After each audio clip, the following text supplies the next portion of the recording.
Hey, folks, we're just a little bit delayed. Thanks for your patience. We'll be starting in just a few minutes. And if you haven't yet, check out that amazing DebateCon link in the live chat.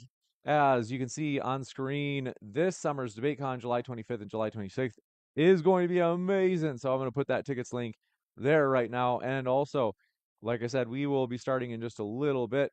We just had a miscommunication on the start time, but if you haven't yet, hit that like button. We do appreciate your support. Thank you guys for your support by hitting that like button. And we'll be back in just a moment because we're just getting geared up. And we'll see you then in just a few minutes. Yeah. I'm not dying. Get out of here.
Hey, everybody. Today we're debating, could Noah's Ark have worked? And we are starting right now with Ken's opening statement. Thanks for being with us. The floor is all yours.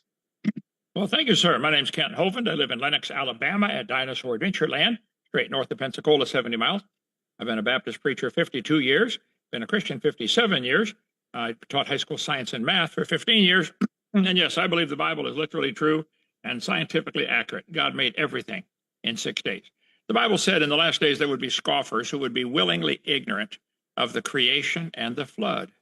They don't like to talk, they don't like to admit God created the world because that would mean he owns it. He might have some rules and they don't like his rules.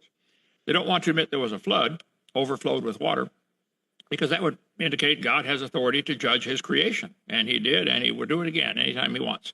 And they're ignorant of the coming judgment of God, it says in 2 Peter chapter 3. So the creation was about 6,000 years ago. The flood was about 4,500 years ago. Noah built a boat and put two of each kind, not two of each species, two of each kind onto the ark. And he only had to bring those in whose nostrils is the breath of life, and those on land. He didn't bring fish on the ark. They got plenty of water outside. He didn't bring insects. They don't have nostrils. They breathe through their skin. Some insects might have been there, but he didn't have to bring them. So the current estimate is there are 8,000 kinds of animals. Man has always tried to classify things. The animals don't care that we're classifying them, nor do they know. We made up the system, kingdom, phylum, class, order, family, genus, species, Carolus, Linnaeus. The animals don't care. They know what to look for in a mate. We have on our North 40 the cows mixed up with the donkeys, mixed up with the sheep, mixed up with the raccoons and the possums and the armadillos and squirrels. They know what to look for in a mate. And they don't even know what they look like, but they know what to look for. The Bible says they'll bring forth after their kind. So there are about 8,000 kinds of animals. Noah, being 600 years old when God closed the door on the boat, would be smart enough to know, bring babies of everything. So the idea of Noah fitting all these animals on one boat is not a problem physically for the size, nor is it a problem for the water or the any other. I don't know what he's going to bring up today. Donnie's going to bring up, or Daniel's going to bring up, but I think I can handle any of the questions. See, but keep in mind the disparity here. We're not asking for the whole world to pay for our religion. We believe in the flood. We're not asking for that to be paid at taxpayer expense in the schools. The atheists and evolutionists are demanding that everybody pay for their religion to be taught. Evolution is a religion. You have to believe in it. You have to believe that all the animals in the world came from an amoeba, which came from a puddle of water that got rained on the hot rocks. They believe we came from a rock. All the animals came from a rock, and they evolved slowly over billions of years. So, Daniel, the difference between our two beliefs is miles and light years apart. There's no comparison. Yes, I believe firmly God made Noah. God told Noah to build an ark, gave him the dimensions of what size to build it, and he could easily fit two of each kind. All the animals at the time of the flood, if you read the Bible, were vegetarian. Didn't have to have no carnivorous animals until after the flood, Genesis chapter 9, when the animals became afraid of man. Plus, he bring babies. Many animals, when they get in captivity or confined to a place like an ark, they get lethargic. They hibernate or estivate or torpor, different kinds of calm down, lay down, and sleep most of the time. So there's about 7 different ones, I think. Joseph, I should get that slide in here. Yes, I believe it's very feasible, and it's much more feasible than saying all the animals came from an amoeba, which came from a rock. That's much more feasible. So I take the position the Bible is literally true and scientifically accurate. God made everything in 6 days, like he said he did. And we have a lot of stuff on our website, drdino.com on that. We're on Rumble and Facebook and all these different channels, everything except YouTube. They keep taking us off. But go to drdino.com and watch my videos. Okay, Daniel, I'd like to hear what you got to say about this. I never met you, but go ahead. Thank you very much for that opening. And we indeed will kick it over to Daniel. Just a quick housekeeping note or two.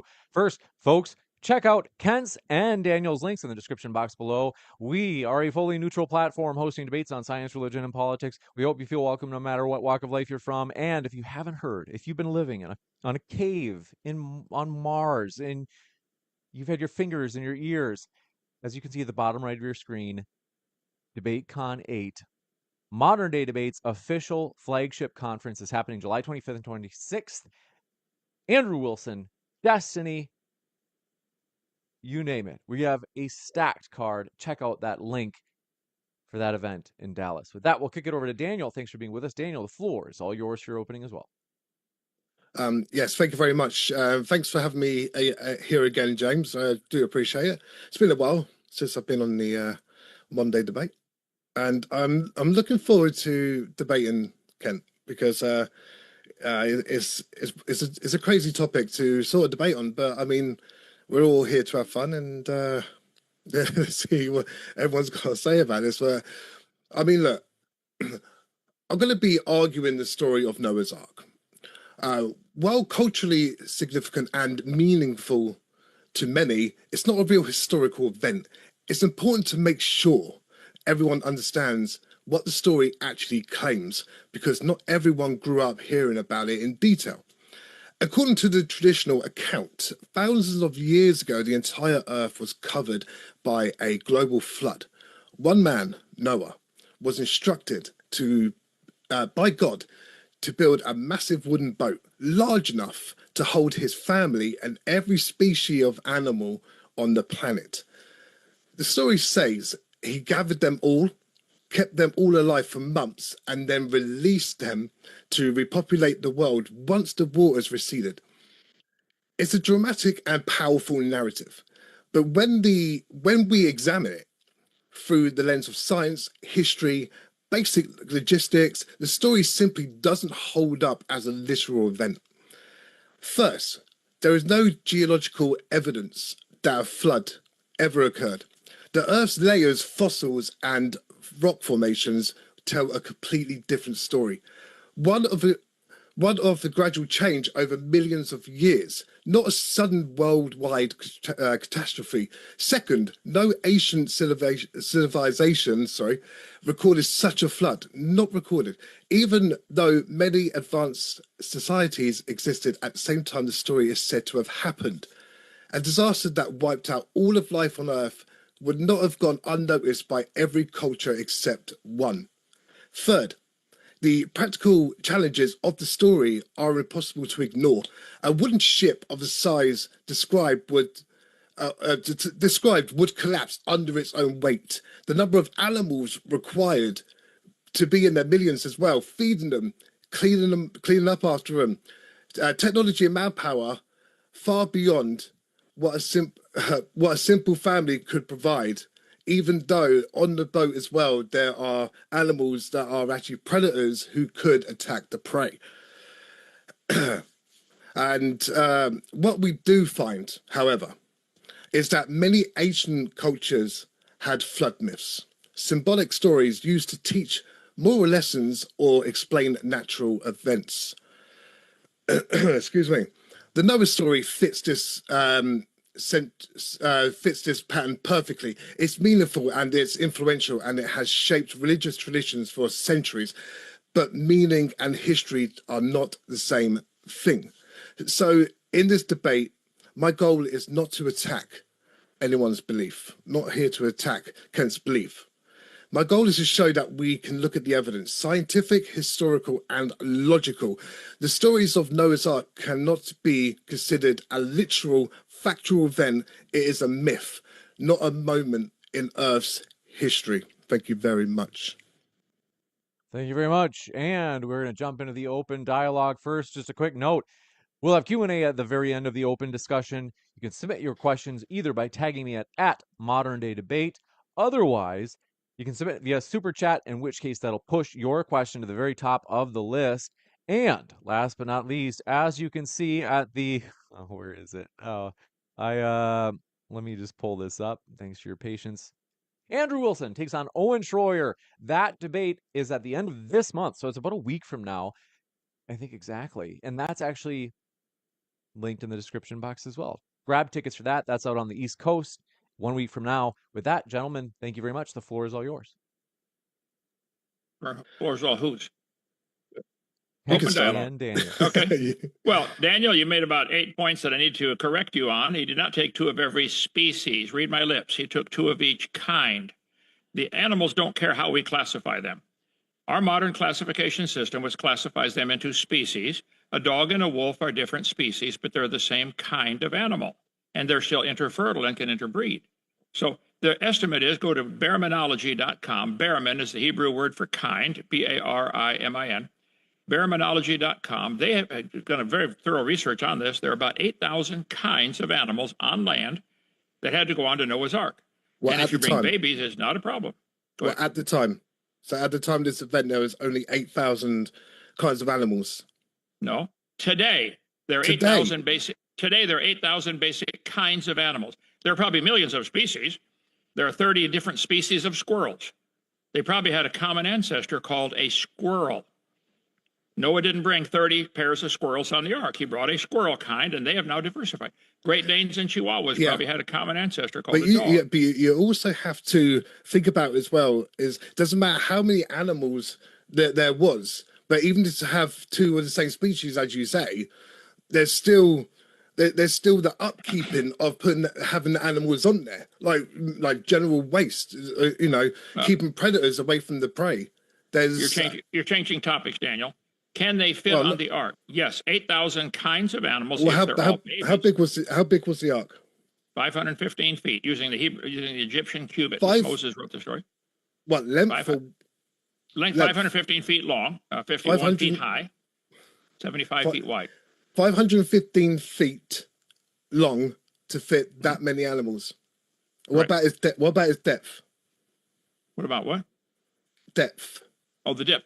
Well, the dimensions are given in Genesis chapter 6 when he told him to build the boat.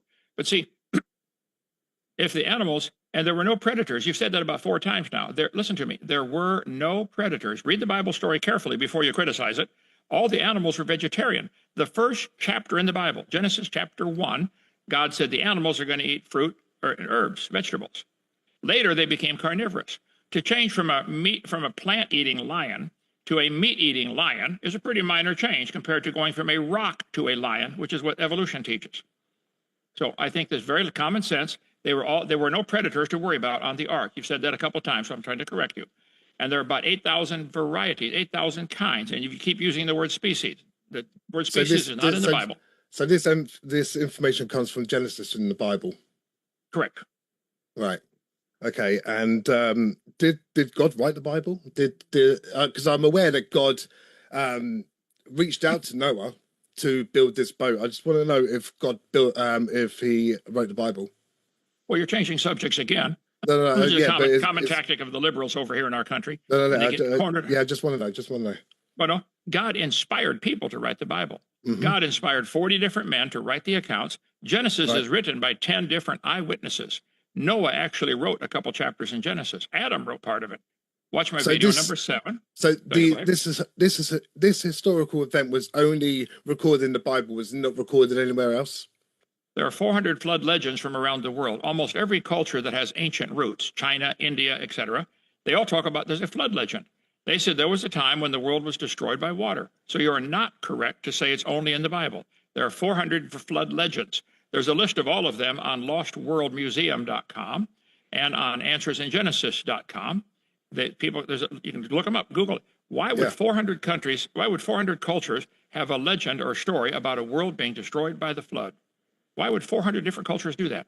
You keep saying there aren't anymore. You're either mistaken or you're deliberately misleading people. Yes, there are 400 flood legends from around the world. But the Next thing is, question. there isn't enough water to flood the entire Earth. One drop of water would cover the earth if you spread it real thin.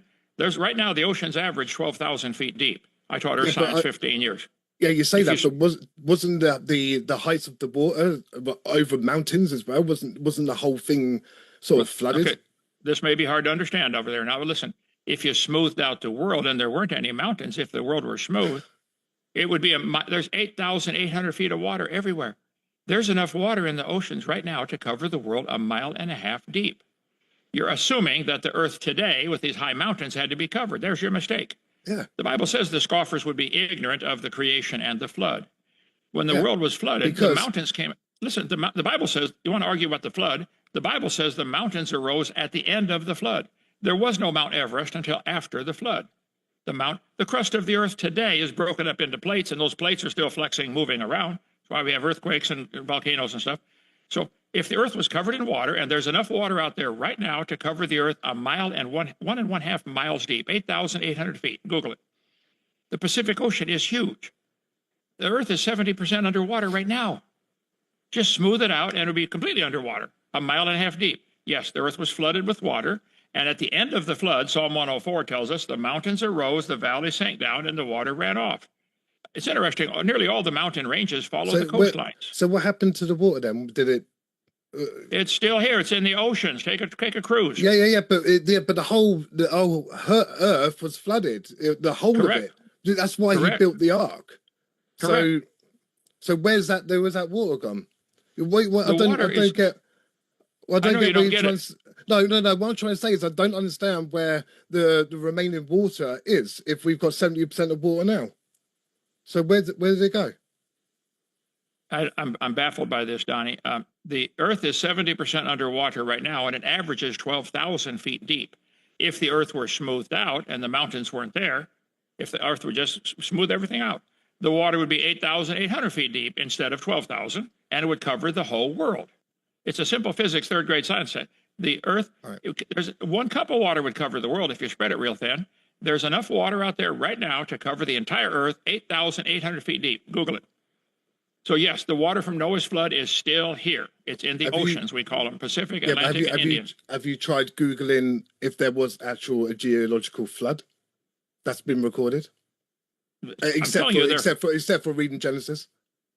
I just told you a couple times. Hey, one more time. There are 400 flood legends from I'm gonna look countries into around the world. Why would the Chinese, who don't know anything, didn't know anything about the gonna Bible, look into couldn't that. care less? Why would the Chinese have a flood legend? They say the world was destroyed by a flood and one family was saved in a boat.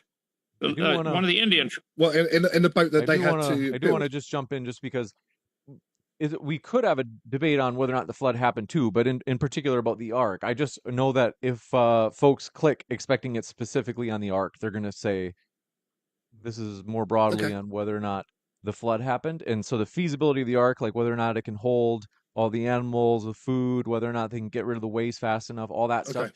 are going to redirect us in that direction. All right. Well, I'd say that the ark's construction was impossible because the dimensions of the wooden ship is far too large for any humans to be built at the time. That's what I think anyway. Okay. Is At the I time. mean, well, exactly. I mean, there was Noah. Well, I think there was 8 people on Noah's Ark, and they built that boat. Was it they built the boat before the flood actually came in? Is that the whole story behind it? Okay, listen very carefully. There were 8 people that went on the boat. Noah could 8 have hired people. 40. Okay. Listen to me. Noah Yeah. could have hired 40,000 people to help him build. And they decided they didn't want to go. They didn't believe him. I can hire people to build anything I want here. The people build a crazy project. They may not believe in it. So we don't know that only 8 people built the ark. Listen to me. We know that 8 people went on the ark. Yes, we don't know that 8 people built it. These people were living to be 900 years old, according to the Bible, and there are many ancient legends of a golden age. Just Google golden age. Many cultures that don't care anything about the Bible said, man used to live to be 1,000. Well, the Bible says more like 900. So why would there be golden age legends all over the world? Why would there be flood legends all over the world? I think because there was a flood. James, I think we're coming off topic here. I think are we talking about the actual ark, or are we going into some sort of biblical sort of chat here? That the last question you had brought up was the size of, I think you said that the size of the ark, and I don't know if, forgive me, Yeah, I'm well, sorry, yeah. it's just tending the live chat. What was Well- Ken, what was your response for the size of, I think Daniel claimed There- that it wouldn't. No, I Over. said that it would be impossible to build. And plus, it would actually go under its own weight. It would sink. It wouldn't be able to, with all the weight, with all the animals, all the human, the yeah. feces, everything that comes with the boat. It wouldn't actually be able to uphold such strong winds, strong waves that are coming. It wouldn't actually be able to control the waters. It just wouldn't. We got to take your word for it. I'm glad God didn't ask you to build it. God told Noah to build the boat. He gave him the dimensions and the directions. Noah could have hired thousands of people to help. We don't know how long it took to build. It might have taken 100 years. Noah was 600 years old when he went on that boat. I bet he was way smarter than you and me put together. He probably knew all kinds of things. You don't need to bring big dinosaurs on the ark. You bring babies. 600 years old. That's what the Bible says. He was, and there are That's many what the cultures Bible about it. says. Okay. All right. Well, no, it isn't. You're missing it deliberately. There are hundreds of legends called the Golden Age. Why would the people in India, who had never heard about the Bible, have a legend that man used to live to be 1,000? Why would the people in China and the ancient Japanese cultures Why would they have these legends? Man used to live to be 1,000. Not related to the Bible. Maybe because man used to live to be 900, like the Bible says. Why would there be 450 flood legends? Maybe because there was a flood, a worldwide flood. It's not complicated. Now, it's one topic at a time. We believe, and I should come visit we're building a Noah's Ark here at Dinosaur Adventureland. Right, One-third scale model. I'm sure it looked good. Okay, well, come back. Come when you can. Noah's Ark probably had 4 or 5 what's called a moon pool. That's a hole in the floor of your boat with walls built up inside. Ships today still do that. Long ships going over a wave will tend to put a lot of stress or bend or break in the middle. But if you have moon pools, the water's allowed to go. The Glomar Republic, okay, had a large moon pool to rescue one of the submarines from World War II. It's a hole in the boat with walls built up inside. When you go over a wave, the water goes up and down in that hole, which relieves the stress on the long ship. And each wave acts like a piston, pumping fresh air in and out of your boat. And that's where you dump your waste. You go on an ocean liner today, take any cruise anywhere. When you flush the toilet, it goes right outside. And the fish love it. The fish eat it. But what you're describing something that's from top to bottom, right? Is that what you're describing, top to bottom? The boat had a top and a bottom. What's your question? Like the hole you're on about. No, it would go up to maybe the 3rd floor. The Bible says the ark was three floors. It's not a hole in the bottom with water where you sink your boat. Daniel, are you desperate to not believe? You're just desperate to not believe the story, aren't you? I don't believe the story. I don't. I know you don't. That's obvious. Yeah, but the reason why is because you're desperate not to. No, I just don't. I just don't think it's. Okay, I agree with that. Possible. Part. I just don't think it's possible that 8 people in total can build a boat. Then you're not listening. You're not listening at all. And then to get every single animal or 2 of each animal from around the world. Well, I mean, wait, you're in one place, and what you can do, you're gonna. There's no flying back then, is there? I mean, how are you gonna get all these animals to the boat unless they just automatically come to you? Well, I mean, where do the animals come from? That's what I want to know. Like, so let's say he's building the boat, right? Where are these animals? You know, how are they getting to him? Because he can't go pick them up, can he? It's not an Uber or something. They've got to at least come to him. Yeah, go on. Are you done? Yeah, go on. Okay. This is why 2 Peter chapter 3 says, in the last days there would be scoffers. He didn't put your name in there, but I'll add your name to my Bible, who are willingly ignorant of the creation and the flood. The world before the flood was not like it is today. Today it is 70% underwater. Before the flood, it was probably all mostly land. There were no oceans, just seas. The water was on the crust of the earth. It's now on the surface. Animals didn't have to come from anywhere. They were all, if you had a perfect world with animals, everything friendly, you'd have kangaroos and koala bears and everything living in nearby. The Bible says God brought them to Noah. 2 of each kind, a pink one and a blue one, came to Noah. He didn't have to go get anything. Noah might have taken 100 years to build that boat. Being 600 years old and having met his great-great-great-great-grandfather, all of them, you can see the chart here, Joseph, put that up. The people before the flood are living to be 900. Noah could have gathered information on how to do all kinds of things. And yes, there are thousands of wooden boats, millions of wooden boats have been built through history. Daniel, you need a little physics lesson here. I taught physics. If you load a boat down with some weight, it goes down into the water and it displaces. They call it the tonnage. They measure ships for how much water does it displace. Boats float all the time, all over the world. You need to get out more. So Noah's Ark could easily float. If it's 515 feet long and 51 feet high, it was probably 15 or 20 feet down in the water. You take the weight of all the animals. A boat can float until it capsizes because of the amount of weight that is on it. Yeah, I agree. Very familiar with that. Yes, I agree. So Noah he didn't have that much weight. He probably had all babies, and a 515-foot boat, 51 feet wide, can hold a whole lot of weight. Did he have elephants on that boat? Probably babies, yes, probably baby everything. Baby elephants, okay. So why would you bring big ones? Say it again. The purpose of bringing babies is multiple. They eat less, they sleep more, they poop less, and they live longer after the flood. And the reason you're putting them on the boat is to have babies after the flood. So basically, to help with the weight situation, to actually make the boat work, and you have smaller animals of that kind. So you'll have baby elephants, or you'll have baby monkeys, or anything that's or any animal that weighs quite a few ton. That you're just going to have the baby ones just to make sure that the boat can sail accordingly over the waters. Well, are you aware of the fact that babies are usually smaller than adults? Right. Okay, so yeah, just be sure to get a pink one and a blue one. I think he brought babies of everything. Why would you bring big elephants? Bring two young ones. Maybe not babies is the wrong word. Old enough to be away from mama, but not full grown yet. Okay, the biggest dinosaur egg ever found is smaller than a football. And lizards don't have hardly any parental care. As soon as they're hatched out, they're on your own, kid. So I think Noah had even dinosaurs on the ark. Probably babies. They weigh less, they eat less, they're smaller. They sleep a lot more, and they're tougher. Young ones can bounce around and get up and keep walking, where adults fall down and break. So he wouldn't bring big elephants on the ark. Bring babies. It'd be silly to bring big ones. No reason for it. So why bring big giraffes? Well, it was what do you mean? Okay, I guess I know what you're trying to say. You're trying to say it doesn't matter what size the animal, fine, but you have to understand that. What would you say? 8,000 kinds of animals. Right. That was on the boat, and there was 2 of them. Yeah, 16,000 roughly animals on the boat. Yeah. Right. Okay. So if 2 of each animal, that is still a substantial bit of weight for the boat. It is.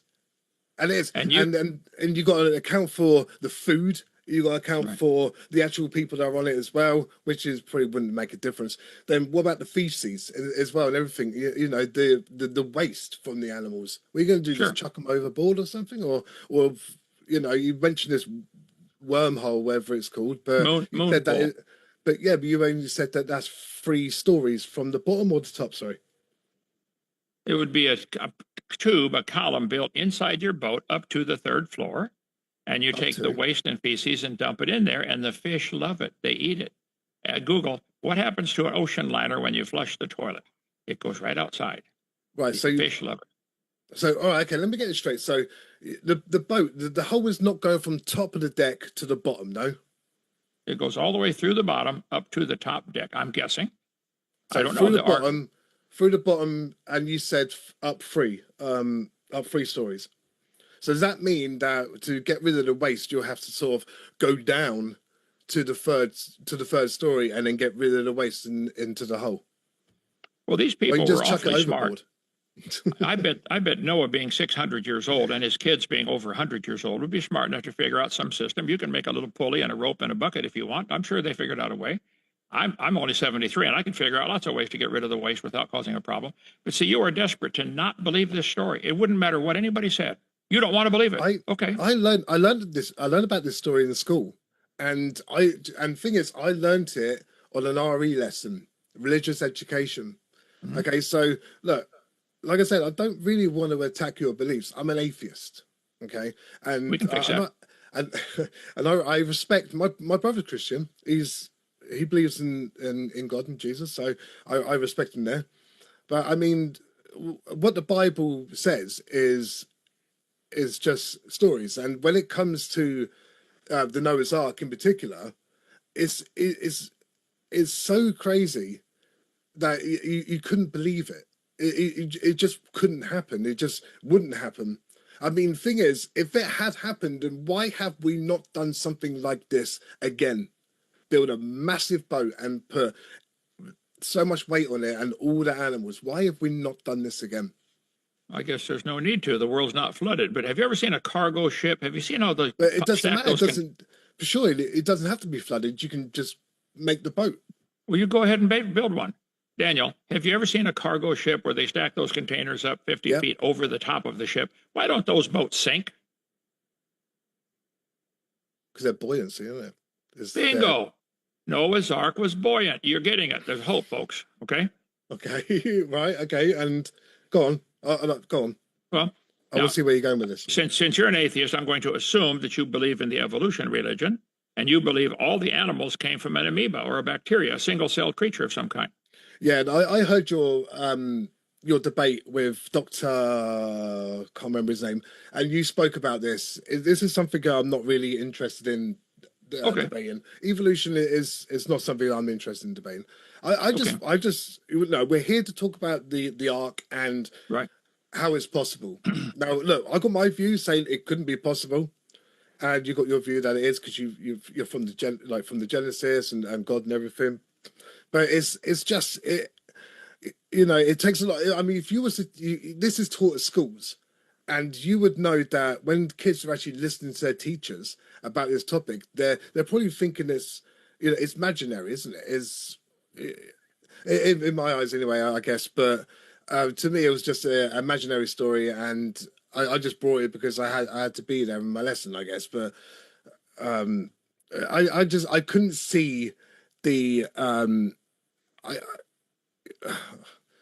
the way that the boat had to be built. It's just I don't think it was feasible for the waters, in particular the waters, because it's a lot of weight and it would sink under its own weight. I'm sorry. Cargo ships don't sink, though, do they? They have a lot more weight than that. A lot more weight. I mean, sometimes millions of tons on one cargo ship. Yeah. What? Sorry. Are you aware that during World War II, we sent hundreds and maybe even thousands of ships across the ocean loaded with tanks and artillery and bombs? They're pretty heavy, a lot heavier than an elephant. And they didn't sink. They made it all the way across. Strange, isn't it? Yeah. Yeah, okay. But yeah, the thing is, it's a big boat. Yeah. It was a big, and actually, I've got the dimensions here somewhere.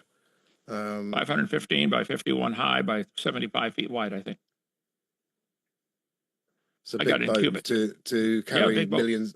Big boats carry millions of animals. No, 8,000. Pay attention, son. Pay attention. 8,000 kinds, 16,000 animals roughly, plus Noah and his family. No problem. No problem at all. Okay, so did you account for food as well? So, oh yeah, the 40 days, 40 nights. You no. Have a lot of food. Noah and the animals were in that boat for over a year. It rained for 40. See, Aristotle said something centuries ago. If you're going to criticize a document, which you're doing, the benefit of the doubt goes to the document. You've got to prove your theories wrong. I don't think you've even read it. It says Noah brought two of each kind, after their kind, after their kind, after their kind. And you still want to say species. After his kind, after his kind, after his kind, two of every sort of animal, about 8,000 kinds of animals, only those in whose nostrils was the breath of life, and only those on dry land. No fish, no insects. There are about 8,000 insects breathe through spiracles in their skin. There might have been some on the ark, but it would be accidental. Noah wasn't required to bring them. Many insects can survive floods just fine. They'll raft together. All the ants will lock together, float around till the flood's over, and land and start a new colony. Many insects can survive. 45 years after the trees were blown into Spirit Lake from Mount St. Helens, they're still floating around. There are hundreds of thousands of trees floating in Spirit Lake 45 years later. I think Noah's flood is what made all the coal seams, made all the layers that we have to our Earth. The geologic column does not exist anywhere, Daniel. There's no such thing as a Jurassic Age. All the layers form from tidal pumping. The moon pulling the water up, down, every 6 hours, 12.5 minutes, means it's rushing in, out, sideways. That's where the layers come from. All over the world, petrified trees are found standing up, connecting all the layers. Let's see. He brought up 30 different topics. I can't keep up with them. I need to watch my video series. Well, the thing is, the topic is the ark itself. No, Noah's Ark. Okay. Yeah, exactly.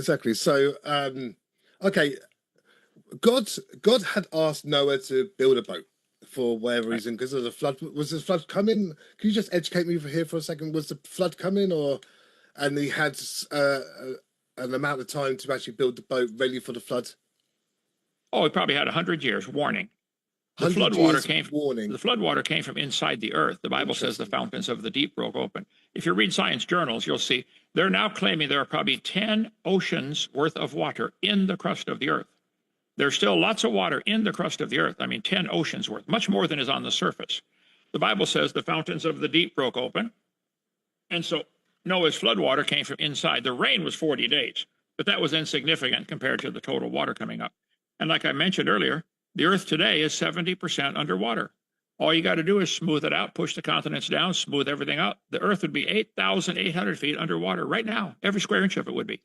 There's plenty of water out there to accomplish it. So don't use that as an excuse to not believe the story. If the animals were sleeping or experienced torpor or estivation or hibernation, which many animals do, and they were all vegetarian, Noah would just throw out bales of hay or whatever they had there, and they would go get it. There were no cages on the ark. There were rooms in the ark. Animals were all friendly. They just wander around. We don't go up and hand feed all of our cows and sheep. We just throw out a bale of hay. They find it. So I think the food is not a problem. The whole world at the time of Noah's flood was fresh water. The oceans are gaining salt every day. Google it. Are the oceans gaining salt? It's obvious, intuitive. All the rivers run into the sea carrying mineral salts. The evaporation takes out only the water. The salinity of the ocean today, 3.5%, could have happened in less than 5,000 years. If the whole world's fresh water, and all Noah has these moon pools in there, they're all full of 20 feet of fresh water, which you can't drain because your boat is sitting 20 feet down in the water. You just turn the valve to water the animals, and you got the food right there, and most of them are sleeping most of the time anyway because they're not active. They don't use much energy. Okay. So let's yeah. All right. Look, let's go back to the boat being built. So because I am generally interested to know. I'm not just trying to troll or you know, whatever. So he was told to build a boat. Where would the materials come from? There's a genuine question. I was wondering where the materials come from. The world at the time before the flood came was mostly land and mostly habitable. Today, the earth is 3% habitable. The rest is underwater, under ice, under deserts. So there were trees everywhere. Noah, like I said, was 600. They probably had technology we don't even have today. There were huge trees, just like there are fossils of huge animals, like dinosaurs. I think everything was bigger before the flood. Noah built that boat with his sons, and after the flood, Arphaxad would start saying, hey, Grandpa, tell me about that flood. And that's why there are 400 flood legends still around today. Cultures you can go to tribes in Africa that have never seen a white man. And when you learn their language, learn their culture, and learn what they teach, many of them have a flood legend. Oh, thousands of years ago, our ancestors built a boat and saved all the animals on board. Now, whether you like to believe it or not, that is the fact. Google flood legends. There are 450, I believe, that have been discovered. So the ocean was all fresh water. You don't have a problem with you don't bring water on board. Animals are mostly lethargic or into various stages of torpor, they call it. You know, they don't eat much, which means they don't poop much. And Noah could easily take care of the waste by dumping it down the moon pool or throw it out the window. Had a huge window all the way around the ark, 1 cubit, 18 inches high, all the way around the whole boat. See, this is so minor compared to believing all the animals came from a rock. So minor. Yeah, I wrote that down. That was quite that was interesting. That was very interesting to know. Well, that's what you believe if you believe in evolution. You believe you came from a rock over billions of years. Well, I don't really debate on. You don't want to get into that. No, I don't want to get into the evolution. I can see why you shouldn't. Okay. I know. Yeah. Well, I don't. Don't bring a BB gun to a rifle, to a gun smoke shot here. I'm sorry. Right. Okay. Okay. So what are your complaints about the ark? He could easily fit the animals. There are only 16,000 animals, probably all babies. Probably most of them sleeping most of the journey. And he didn't have to bring any water. He's living in fresh water. The food is no problem. God told him to bring the food. 8 people, and he could have hired the whole neighborhood to come out and help him build that boat for 100 years. People build wooden boats all the time. You know, they still have wooden boats out there in the water. A lot of them are still floating. I believe Columbus sailed over here on one to get away from you guys. It's what was the weight of the boat? I'm putting notes down here because I want to know the weight of the boat, and then possibly with the animals on top as well. And because the boat it wouldn't survive. It couldn't survive the waters. I mean, I know. Yeah. You keep going to the tanker ships with what are called, the ships with the cargo ships. Yeah, the cargo ships and everything. But it's I don't know. It's a bit absurd to me. But I mean, just to read something in a book that happened that there's actually no evidence of is because you know it's just storytelling from a book, from a Bible. See, I don't believe in the Bible. I don't believe in God. I see that. So I see that. That's clear. As clear as a bell. You will one day. I don't think. Okay. You said there's no evidence for this flood. Are you aware of the fact? Let me find it here. That the earth is there any evidence of the flood away from the Bible? Yeah, we're standing on top of it. I live in a gravel pit in Lenox, Alabama, that has 7 layers of gravel. It's gravel, then sand, then clay. Gravel, sand, clay. Gravel, sand, clay. This is the same profile found worldwide. We had a guy here a couple of weeks ago. There's a well driller. He said, Brother Hovind, I've drilled 12,000 feet down, and it's always the same pattern: gravel, sand, clay, gravel, sand, clay. Every time we turn under the moon lifts the water up, causing the high tide. Every time we do that, it makes the water rush in sideways. And it's a sideways movement of water. We say 54. Oh, maybe 54. It's a sideways movement of water that makes all the layers. Somebody in your country in 1700 1830, started teaching kids the layers form from the bottom to the top, and the top layer's younger. He invented the geologic column. One of the dumbest theories in world history is the idea that the top layer is younger than the next layer below it. Where did it come from? How can the Holocene dirt be younger than the Jurassic dirt? Where did it come from? All the layers formed in 1 year by tidal pumping. If I flip this thing over, Daniel, it'll make 20 or 30 layers in a matter of minutes. Moving water automatically separates things based upon density, based upon surface friction, viscosity. So where's the layer coming from? Outer space? All over the world, Daniel, petrified trees are found standing up. Petrified trees standing up, running through all these layers. Why on earth would anybody with one functioning brain cell believe the layers are different ages? How long does a dead tree stand around in your neighborhood before it falls over? The layers all formed in 1 year. There is no geologic column. There's your evidence for the flood right there. Are we still on topic? You asked, where's the evidence for the flood? I'm telling you. Yes. We'll jump back to the, not a problem. We'll jump back to the ark in particular. And then, folks, if you haven't yet, hit that like button. We do appreciate your support. Both of our guests are linked in the description box. Well, again, I would go back to Aristotle's dictum. Aristotle said if a person wants to criticize a document like he's doing, the burden of proof's on him. The Bible is true until it's proven wrong. We don't have to prove it's right. This book claims there was a worldwide flood and Noah built a boat. Probably took him 100 years. I don't know. He was 600 when he went on there, and he could have hired the whole neighborhood to build it. People build construction projects all the time, pick up their paycheck and go home. They don't care what you're building it for. They might have laughed at him, but they might have helped him build it. Maybe, we don't know. But the Bible says it happened, so you did not prove it didn't happen. You're just saying you don't believe. Well, that's fine, but don't call that science. Don't even call that logic. Okay, this book says that Noah built a boat and survived on there for 1 year with all the animals. And I pointed out the world. You can Google it. The earth, the oceans are gaining salt. He didn't have to bring water on board. Actually, it would be salt water, isn't it? If you're no, you missed it. The ocean is salt water. The ocean is salt water today. It's getting saltier every day because rivers run into the ocean. The whole time? No, he was in fresh water the whole time. And some animals over the last 4,500 years have adapted to salt water. We now have saltwater crocodiles and freshwater crocodiles. They probably had a common ancestor called a crocodile. There are saltwater bass and freshwater bass, and they might have had a common ancestor called a bass. Going from a freshwater croc to a saltwater croc is a minor change compared to going from a rock to a croc, which is what you have to believe. Well, I don't know. It's a crazy story to sort of wrap your head around. Not me. I believe it. No problem. I don't see any scientific problems with it. Historically, there are 450 other cultures talking about it. There must have been a flood or they wouldn't be talking about it. There's lots of evidence of giant bones on the earth. They find lizards that are 80 feet long. We call them dinosaurs. Why did the flood occur? Well, I mean, why did it have to happen? Was it to sort of cleanse the world or something? Or yep. The Bible says God saw the imagination of men's hearts. It was evil continually. God said, that's it. I'm starting over. Wiped it out. He's going to do it again. So the flood cleaned the earth. Well, 8 people survived, and all of them were still sinners, but it started over. By the way, the world's population today is about 8 billion.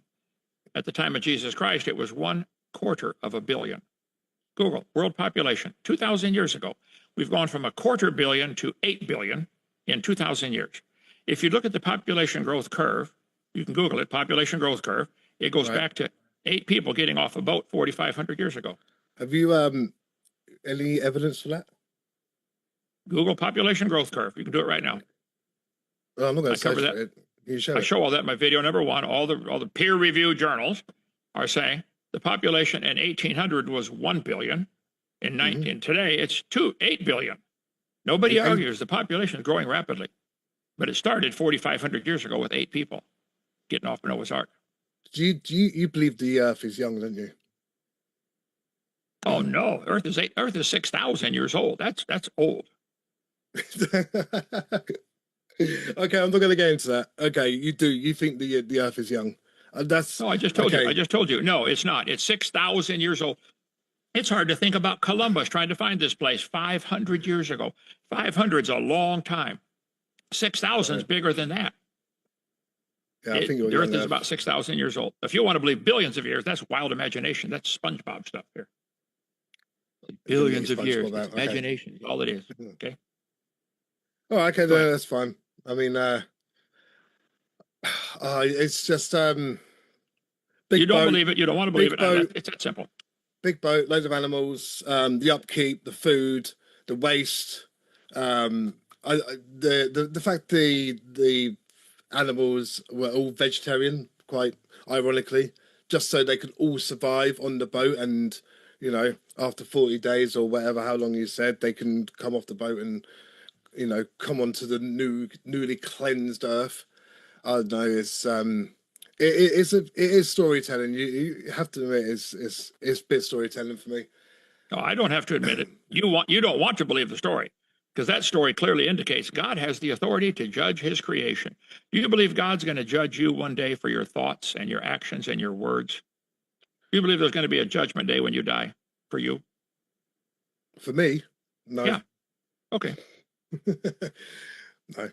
This might be look, an opportunity for us to go into the Q&A, unless if you have other topics you guys would like to cover. Well, I think we're just about to go into the God then, weren't we? Yeah. Sure, I'm fine. I mean, look, Q&A's fine with me. The thing is God is not proven. In the way I see things, God ain't proven. There's a book that's written by many that said that God did this and God is, you know, that, and I mean, if God really does exist, I know I'm digressing here, but if God really existed, then why would things like cancer exist and you know, things like that, viruses, anything that could be harmful to life. I mean, if he really did create us and Right. you know, why would he want such bad things to happen to us in life? Wouldn't you're he onto a want to total- create? Daniel, Wouldn't he want to you're way create off a track. world and create people that you know want to live healthy throughout and not have to deal with? You know, I thought we just, because you mentioned God, I just wanted to give you my my view on it. But Well, you're onto a totally new topic, nothing to do with Noah's Ark. I did digress Okay. a bit. Yep. Let's have another debate then on that topic, okay? God can do what he wants. The God that I worship loves people. He told us what to do. And if you disobey God and hurt yourself or get sick or some illness, you can't blame him. If you drive your car into a telephone pole, don't blame General Motors or Ford or Audi or whoever built your car. You drove it into the telephone pole, okay? So that's another topic. But as far as the Noah's Ark, I take my stand. I believe the Bible story is true. I believe Noah built a boat. He saved all the animals on board. There's not a problem with water, not a problem with food, not a problem with space, not a problem with weight. Not a problem. If you wish to imagine there was, then okay, believe what you want. But you have not proven the Bible story is not true. You've just said you don't believe it, it's a fairy tale, it's a fairy tale. Okay. There's no evidence. Aristotle would say you lost this debate big time. Because there's no evidence for it. There's no evidence of the flood happening and Noah's Ark happening. There's just no evidence for it.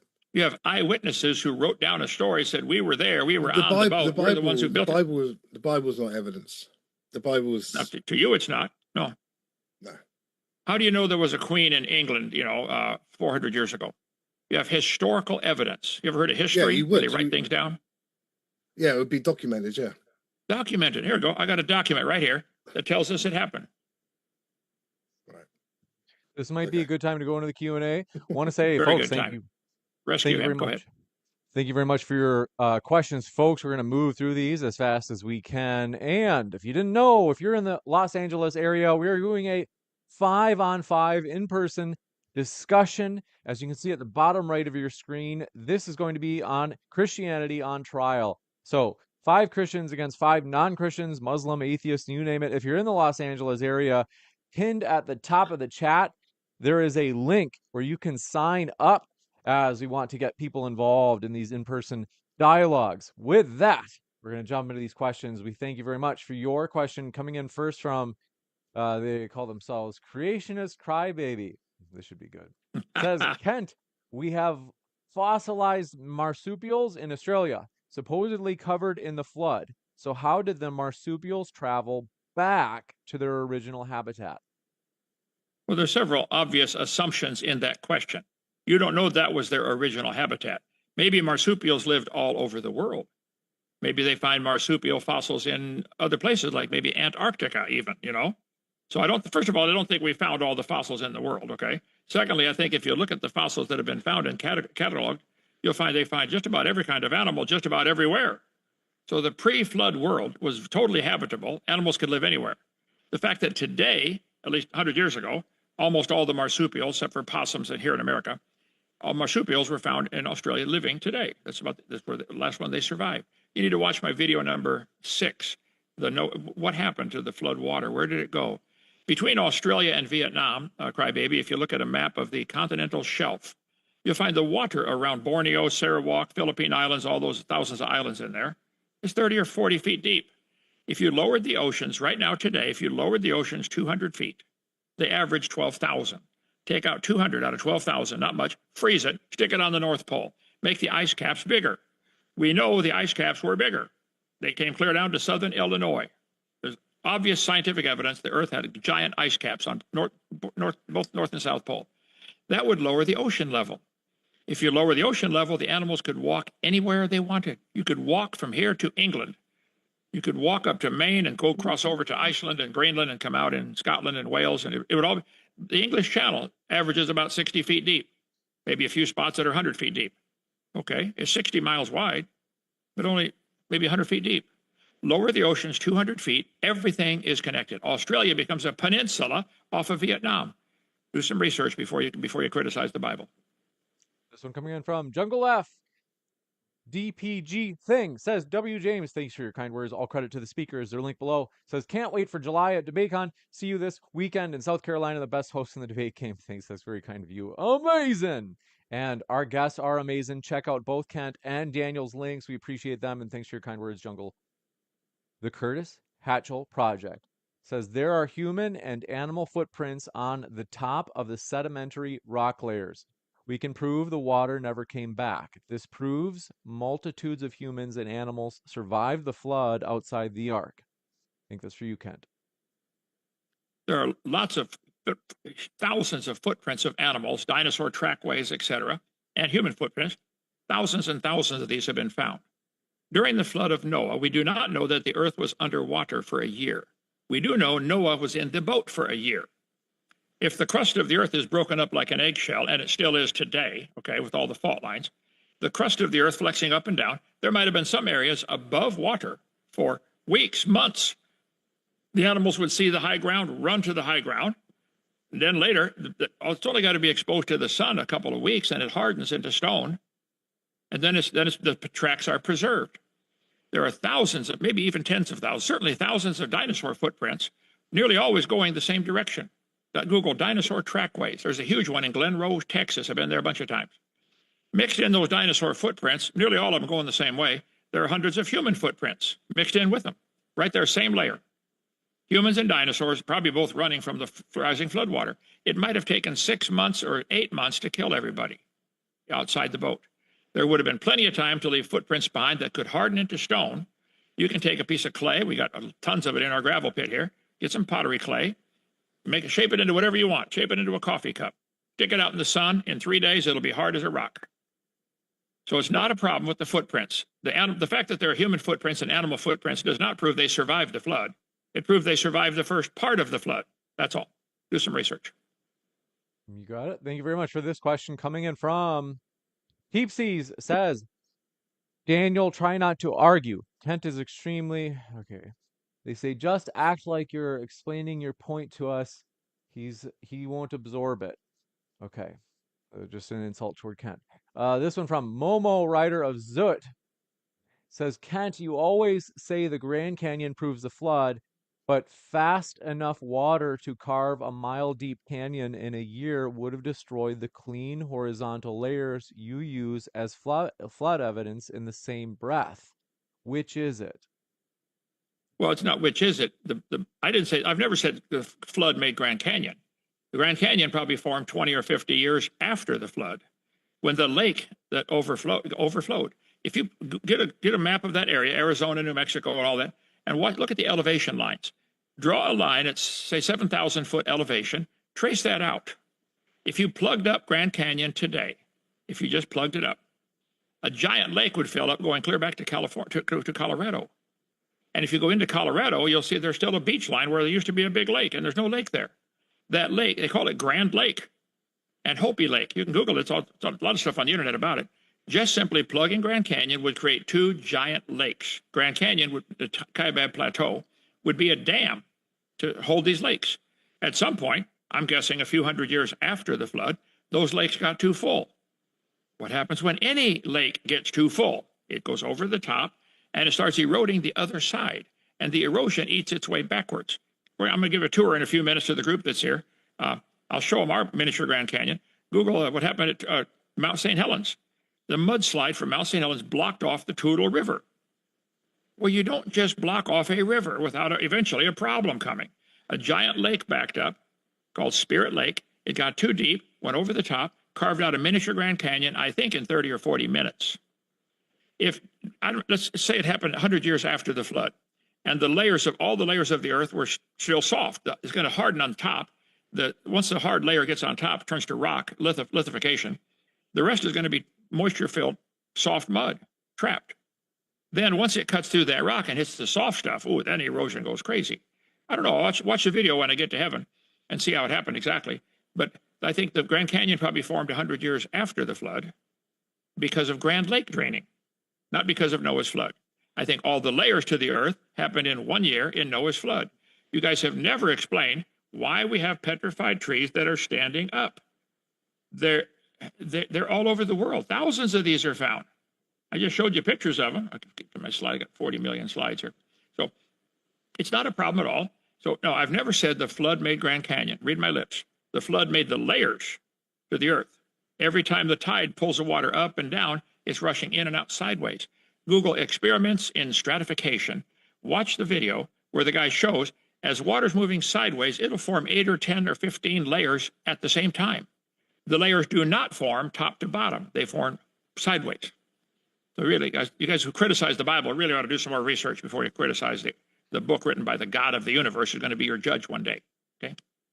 So, and from the Curtis Hatchell Project. And folks, if you haven't yet, hit that like button. We do appreciate your support. Curtis said, I can prove the ancient megaliths were built after the Great Flood and before the sedimentary rock hardened. Proves the Noah story is a parable. I'll debate Dr. Hovind anytime. YEC flood believer here. I didn't see a question in there. You got it. It's not always in the form of a question for the super chats. It's like they can also submit an objection. I'll just read the objection part. They say, I can prove the ancient megaliths were built after the Great Flood. I guess it's not really. It's just saying they can prove it. And before the sedentary rock hardened. So yeah, I think it's just a statement. It's just more of a statement. They also said the babies would be full grown after a year, so what good would it actually do? They're saying if they brought babies on, Kent. How long does it take an elephant to mature? Joseph, Google 3-year-old elephant. How big are they? I think, it's been years since I studied this, I think they don't reach maturity until about 12 or 15. Okay. So a baby elephant is smaller than a big elephant. This one from Mo Ryder. They say, also, Kent, please address the heat problem. ICR, Answers in Genesis, and Creation Research Society all acknowledge this is an issue for the global flood model. Okay, hang on. Leave that up, Joseph. A 3-year-old elephant calf typically stands 3 feet tall and weighs 600 to 900 pounds. So a 3-year-old elephant is still only 6 feet tall, 3 feet tall. So I don't know. They're trying so desperately to not believe the Bible because they don't like that book. Because this book says things like, thou shalt not commit adultery. They don't want that rule in their life, do they? That's why that's really what they're running from. It's sin in their life. Okay. As far as all the layers of the earth, there are no soil built up between them. There are no tree roots between them. There's no vegetation growing. All those layers formed in 1 year. And what was the last comment he had on there? I forget, missed it, Donnie. They said James? that all these institutes acknowledge this is an issue for the global flood model. Here's the problem. Some of the creationists disagree with me on this. They're wrong and I'm right, okay? The Bible says there was water above the firmament. It says clearly in Genesis chapter 1 and 2, the firmament is where the birds fly. That would be the atmosphere. There used to be a crystal canopy, I think 2 or 3 fingers thick, a crystal dome over the whole earth, squeezing all the air currently is 50 miles out. Air is about 50 miles thick, or atmosphere. If you squeezed it down to 10 miles and surrounded it with a crystal canopy, the crystal could be held up, super cold ice, held up by air pressure like an inflatable building. There are some huge inflatable buildings out there, and the air holds the roof up. That's what holds your tires up. Okay, and then it could also be held up by the Earth's magnetic field because super cold ice is magnetic. When that canopy shattered, the air would expand out to the current 50 miles. When air expands, it absorbs heat. That's how air conditioners work. That's why if you hold a can of hairspray or spray paint, hold the button down, the can gets cold in your hand. This is the whole principle behind air conditioning, okay? So no, there's not a heat problem at all.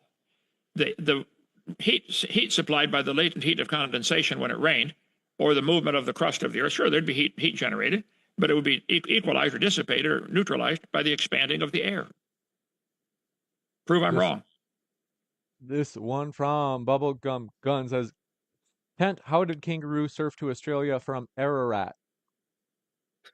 Well, what a bunch of assumptions in that question. They don't have to surf anywhere. You could walk to Australia. I said that earlier. Lower the oceans 200 feet. Freeze it. Stick it on the North Pole. Make the ice caps bigger. And we know the ice caps were bigger. Nobody argues about that. There was an ice age.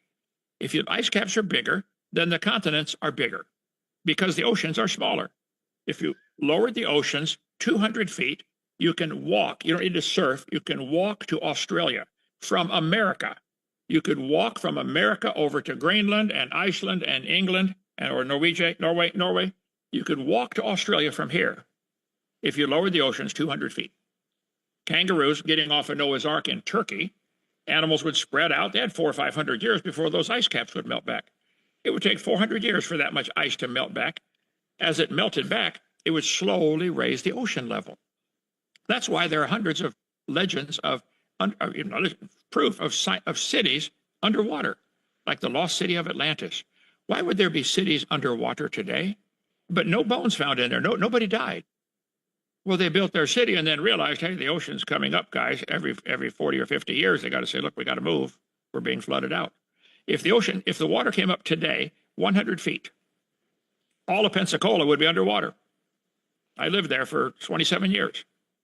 A bunch of England would be underwater. The ocean level coming up or down depends upon the ice cap size. And that's why they could walk anywhere they wanted. There's not a problem with the kangaroos getting to Australia. You got it. This one from? Let me just make sure I've got this one from, okay. Maryland says Israel's taking over the world and y'all are worried about evaporation that might have happened thousands of years ago. Feds. Okay. This one from Bless My Vibe Code says, the amount of brain cells I have to sacrifice. Okay, it's more just an insult for Kent. I literally have to do. Go on, be nice, everyone. Be nice. And this one from James. I'm sure I've got a lot of insults, but I just take it on the chin, you know. James, if they have to sacrifice brain cells, if they want to debate me, I would suggest they keep every functioning brain cell they have and call for a debate. 855 Big Dino extension 4. Anytime. Take it on the chin, mate. Take it on the chin, Ken. This one from Chase Hatchet says, can't wait for Professor Dave to rip this up. Kent's old rival, Professor Dave. That was your... Wait. Hold, James. Oh, yeah. James, why does Professor Dave rip my videos up after I'm there and I'm not there to defend myself? Tell Strawberry Dave to call for a second debate. He's a coward. Okay? I'll debate him on any channel. But when I shut off his mic, when it's my turn to talk, shut off my mic when it's his turn. Equal time. There is no evidence for evolution. That guy thinks he's related to a strawberry.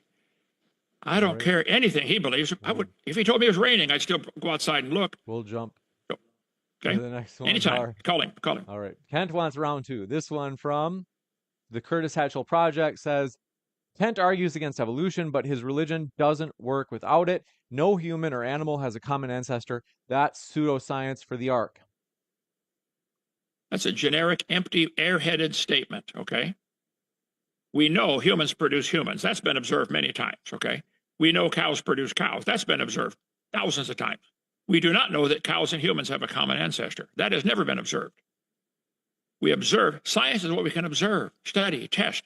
It's science to say all the humans probably had a common ancestor called a human. It is not science to say the humans had a common ancestor, which was an amoeba. This is the chart they want all of us to pay for, to be taught to the kids, that humans have a common ancestor with frogs, and that ancestor was an amoeba. This is not science. This is a propaganda poster. This is stupid. Tell them I said so. I'll debate anybody on that topic. There's no evidence at all for that chart. God said 20 times they would bring forth after their kind. You know, frogs always have baby frogs. No exceptions. But they've got frogs connected to whales on here, and hippopotamus, and humans. So I would ask, I guess, Daniel or Professor Dave, I asked him, Dave, your chart shows humans related to strawberries. Do you believe you're related to a strawberry? He said yes. Ask him, he'll say it again. You'd have to go to college for years to be that stupid. You couldn't do it quickly. Josh J says, we have rocks that are 4 billion years old. I'm assuming they're referring to radiometric dating. Kent, what are your thoughts? How do you know that rock is 4 billion years old? I live in a gravel pit. We got billions of rocks right here. Come ask any one of them. Here, I'll find one here. Here, look at this. How old are you?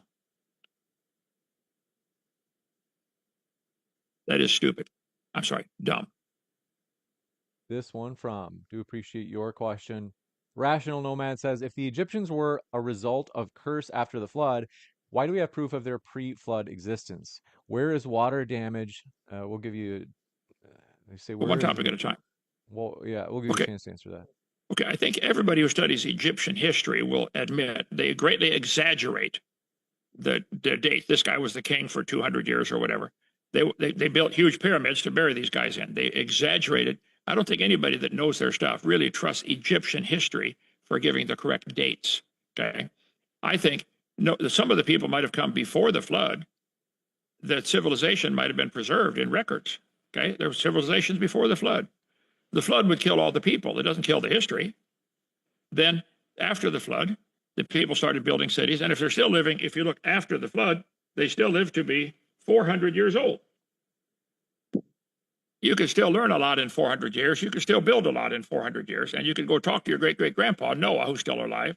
So I think the knowledge was incredible. The technology was incredible. They would probably look at things we do today and say, why do you do it that way? This is much simpler. Moving heavy stones, for instance. We have no idea how they moved those 400-ton stones. We can't do it today. How did they do it? They did it. These megalith stones. So I think we need to back up and quit saying we're smart, they're dumb. I think it's quite the opposite. We got people today who believe they're related to a strawberry. I think we've declined in our intelligence. Oh, God. This one from, they say, where is water damage on Saqqara pyramids? I don't know that the pyramids were built before or after the flood. What damage would a flood do to a pyramid? It's a stone building. It could be submerged for only a few days. How long does it take to drown somebody? I think for some parts of the world might have. Noah was in the ark for a year. That does not mean the whole world's flooded for a year. Part of it might have been underwater for a few weeks, and that's it. So the pyramids might have been built pre-flood. At least the Great Pyramid, I suspect, probably was. It was the casing stones of limestone, 10 foot thick, I believe, 144,000 casing stones on this pyramid.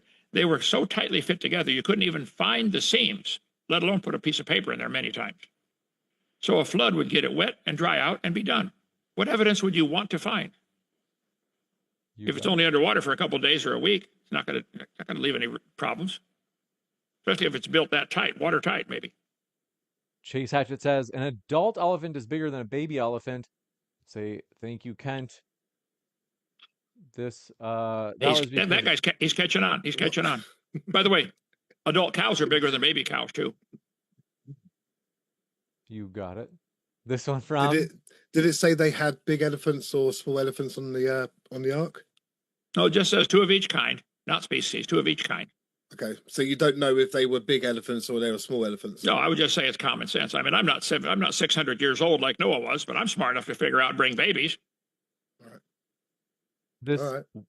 one Could have been any. from do appreciate your question. If you haven't yet, hit that like button, folks. Chongo, we didn't see your question attached to your super chat. Thanks to your super chat, but if you wanted to attach a question, it wasn't there. We are gonna do Los Chongo says, James, where's my super chat? Yeah, your super chat is the one you didn't attach a question to it. Quick, submit it in chat while I plug the speakers.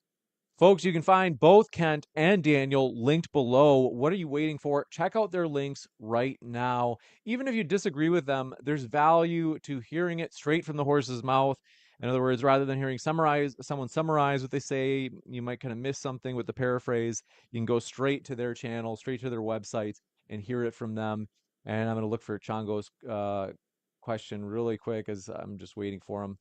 If you haven't yet, hit that like button no matter where you're watching. And also, DebateCon 8 this summer, as I had mentioned, grab tickets for that. That's linked in the description box. And if you have a TikTok, the Modern Day Debate TikTok is linked both in the description box as well as I'm going to put that in the live chat right now. Help us get to 10,000 subscribers on TikTok. We are getting progress. Where do you think by the end of the year we can hit 10,000, which would be amazing? And Chongo, this is the last call. I'm going to look for your question, then I'm going to let these guys go. Chongo is like me. He's still waking up. No question attached. Chongo, Chongo's going to the bathroom. I'm not going to keep you guys here any longer. Chongo, so we'll read a question for you for the next debate. But I want to say thank you, Kent, and thank you, Daniel. It's been a true pleasure having you guys here. Well, thank you for coming. Thank you for having us. And Daniel, Yeah. I will pray that you give your heart to the Lord and get saved. I'm going to see you at Judgment Day. I'm going to stand next to you and say, Lord, I tried to tell him. Kent, it was nice to meet you. Thank you very much. Thank you for your time, James. Yeah, thank you very much. It's been fun. My pleasure. I'll be right back in a moment, folks. Stick around. I'll let you know about upcoming debate. Thank you. Yeah. I'm not dying. Get out of here.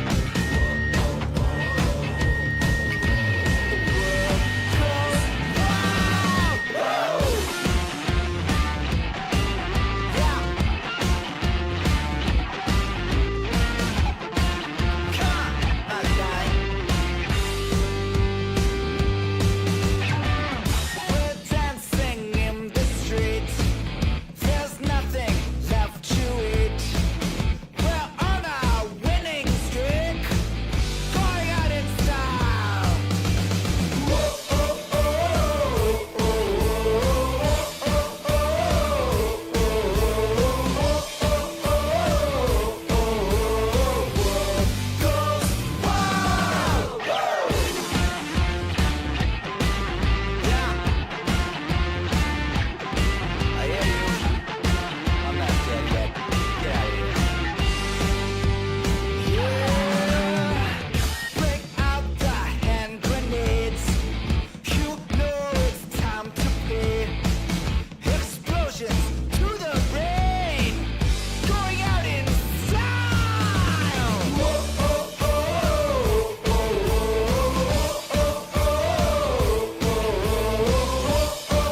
amazing. Thanks so much for your support, folks. We do appreciate those likes. They are amazing likes. Now, as you may or may not have heard, DebateCon is happening this very summer, July 25th in Dallas. Anybody near Dallas in the live chat right now? As you can see behind me, tickets are linked below in the description box. Dallas, Texas, July 25th and July 26th. So July 25th, the first day, is the religion debates. The 26th is the political debates day. So they have their own day. And I've got to tell you, the tickets are linked below. So I'm going to put those right now in the old live chat. Check it out. We do expect to sell out, like no doubt about it. Right now, I'm actually a little bit nervous that we're going to have to find a new venue. Like, I'm not exaggerating. We always anticipate they're going to be big, and we always book a venue where we want it to be full, because you don't get a 500 chair room if you're going to have 200 people show up. That just looks weird and sad to have less than half the room filled. We always get a venue that will sell out. This one, I'm so worried though that it's not that I think it's going to sell out. It's that I think it's going to sell out way earlier than I expected. Like, no joke, right now, it is insane. People just keep buying their tickets early. We are literally over 3 months away, and we were just the last time I streamed. I think that was like 2 days ago on Saturday. We were at 114 tickets purchased. Now we're at 125.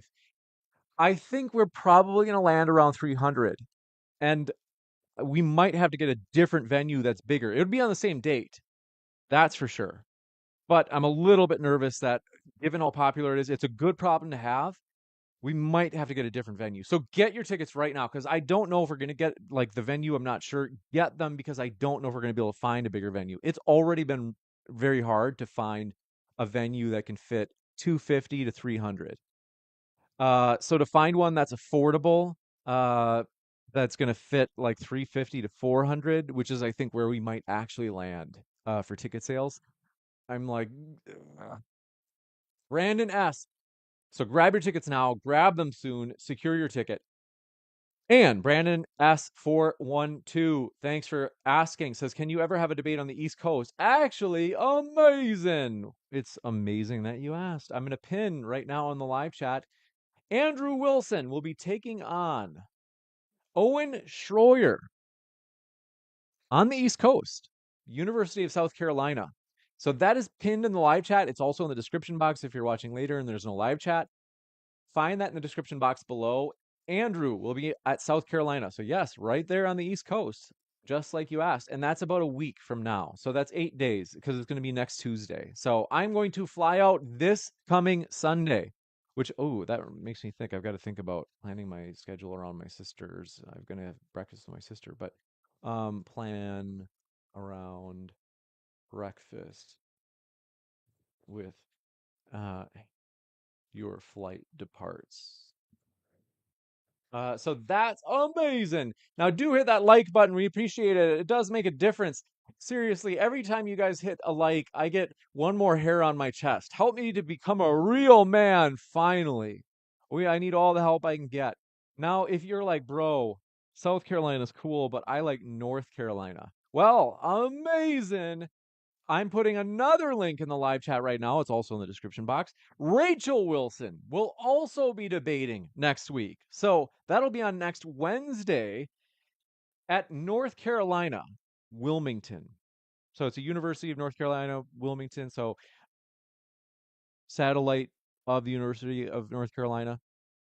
Come out, see Rachel and Andrew debate on each of those days. I'll be there. The reason that I'm promoting it is because Uncensored America has very graciously said, hey, you want to be the moderator? And I was like, amazing. I'll be the moderator for that. And it really is. It's going to be huge. So I do love doing the in-person events. Are just fun. It's fun to meet people. Everything is more enjoyable in person. Like, I like movies, but, watching a play is even more, music is good, but it's even better in person. A baseball game I actually don't think baseball game is cool to watch on TV, but I would watch it in person, actually, because everything in person is just better. But thank you for coming by. iPhone Musings, I appreciate your support. Thank you for coming by. And Life in HD 9218 says Uncensored America is amazing. And you're right. Uncensored America is amazing. Those are their events. So those two debates with the Wilsons next week, that is put on by Uncensored America. And they just said, hey, James, you want to collaborate? Would you like to be the moderator? And I was like, heck yeah, that'd be awesome. And it will be so fun. MetTube user, thanks for coming by. And Native Wildman 9335, thanks for coming by. And thank you both for being members. Exotic Spider, good to see you again. Nasty guy, he's going to jail. Blaster Master 80, long time viewer. How many years has it been? Because I feel like you've been around since like the Non Sequitur show days. But yes.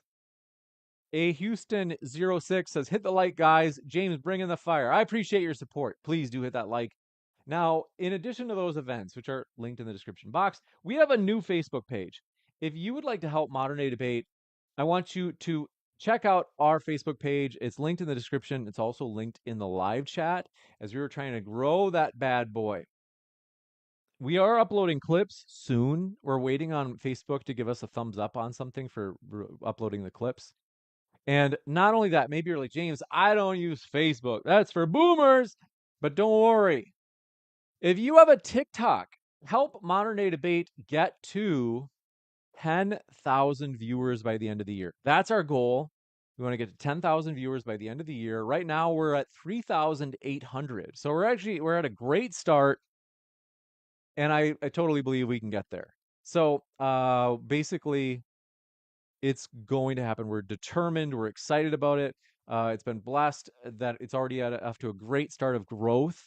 And we want to get to 10,000. So our TikTok is linked in the description box. And it's also pinned in the live chat right now. If you want to help support Modern Day Debate, go over there and, follow, because we do appreciate that, as we want to grow the TikTok. That's a huge goal right now. Let me see what else I've got. Oh, we don't really talk about either of these things. So, a number of things. So, one, we have channel memberships. If you didn't know that, check out the join button. We have over 400 members only debates, as well as many clips, and even one or two of our outnumbereds are set to members only. We appreciate your support. If you join at the debater level, you not only get all the perks from the spectator level with the emoticons, the badges, and things like that, but also that members only content. So that's cool. Click that join button and check that out. But good to see you there in the old live chat. William Kin, as well as Kent Speak 465. Artyom, thanks for coming by. Blaster Master said, like forever, for sure. I've been around since the inspection. Wow. AWOL Thoughts, thanks for coming by. And let's see here. JTJR487, thanks for coming by. Now, we have a Patreon. That's linked in the description, but I don't do a good job of plugging this. We have a Patreon. If you are kind of one of those guys that's like, hey, I think Patreon's cool. We do appreciate you joining the Patreon. That I will put that in the old live chat. Is our Patreon for other perks. So you want to check that out. I am putting that link in there right now. We had 2 people join the Patreon in the last 2 days. So I'm like, oh, cool. Like it is still active because Patreon's been around for a long time. And I know YouTube memberships, this is like, they did a great job. YouTube's like funny that they have like absorbed so much. So like everything out there, TikTok starts and YouTube's like, all right, cool, we'll make shorts. We're going to let content creators do shorts. And it's been a huge success for them as far as I can tell. Also, they're like, oh man, we've got all these podcasts. We're going to have YouTube like have our own podcast. So it's like you can put your content in the form of a podcast. I don't fully understand how it's not still just basically the same, but it's kind of like a podcast in a way. Well, you can have it automatically upload to like YouTube music and things like that. So I think it is a legitimate podcast in a way. But then YouTube also was like, hey, this Patreon thing, like we'll do memberships. And those have been successful for YouTube. Good for them. I like that YouTube is very big. They do push our content out to a lot of people. So I'm actually like pretty pro YouTube. Now our Patreon, I just put that link I will pin that at the top of the chat. That's also in the description box if you'd like to become a Patreon member. But then I've got to go in just a second because I got to go to the bathroom. 2 seconds. That's really bad. I promise I'll be right back.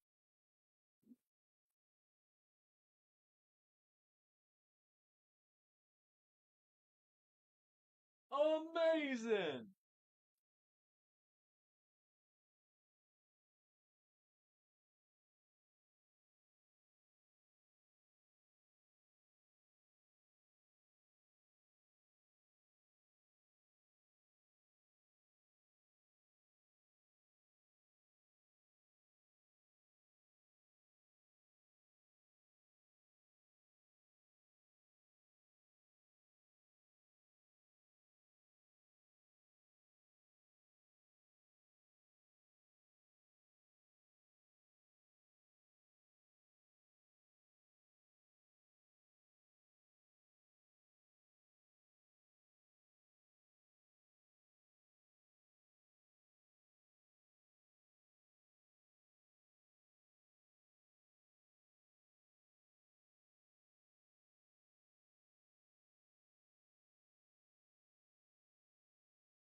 Two seconds.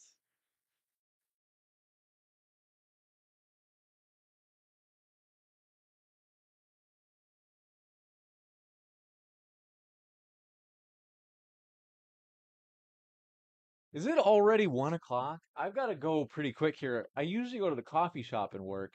But yes, thanks for being a member, NetTube user and Leia Bea. Is it true that Spirit Airlines is going down? They said, yeah. So now, is Spirit really going bankrupt? I fly Frontier and Spirit all the time. I've never had an issue with them. Just be careful about bringing a carry-on. Just bring a backpack. Most people don't realize that you can easily just travel with a backpack. You don't need a carry. You rarely need a carry-on. I've honestly traveled for like weeks with just a backpack. Is you know. But anyway, the point of this. I need a mouthful of walnuts.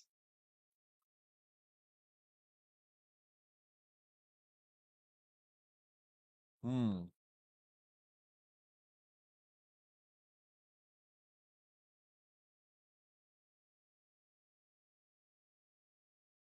I like that.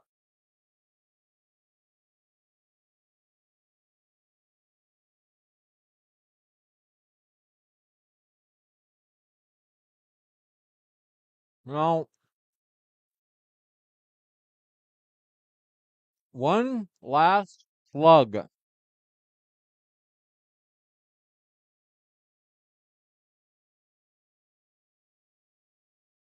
Modern Day Debate has a Discord. It's so popular. Thanks to Hannah and Shane and the other folks that have made the Discord huge. Join over 16,000 members and enter the debate arena with the link for our Discord, which is in the description box or pinned at the top or bottom of chat. Pinned right now. They've done a fantastic job. I've had nothing to do with how successful it is. They do such an amazing job. They do all the work. And people debate there. They have fun. It's a great place to get experience for debating. You can listen to debates, whatever you want. It's a great place to hang out. But yeah, from the word on the street, because I don't know about Discord, whenever they find out, they're like, you have over 15,000 Discord people? Now over 16,000? People are like, whoa.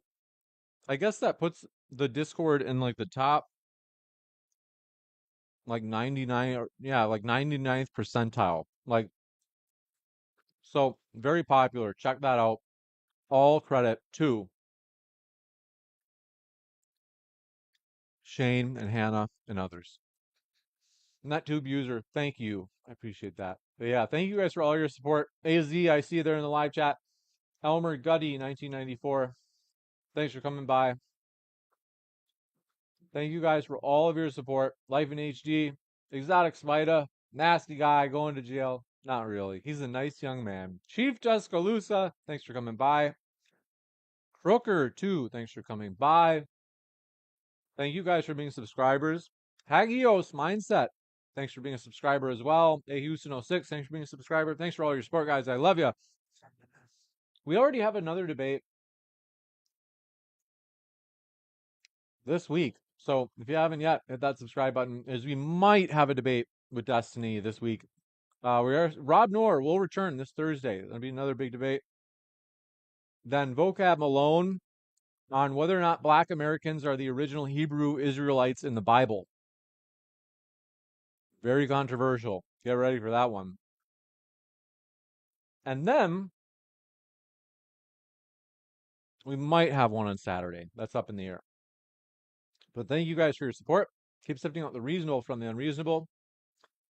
And what did Leo want? Thanks for your kind words. Says, thanks, Doc, for all you do to allow people to collide over ideas. Also, please bring a debate on to Tennessee, maybe even East Tennessee, like Pigeon Forge.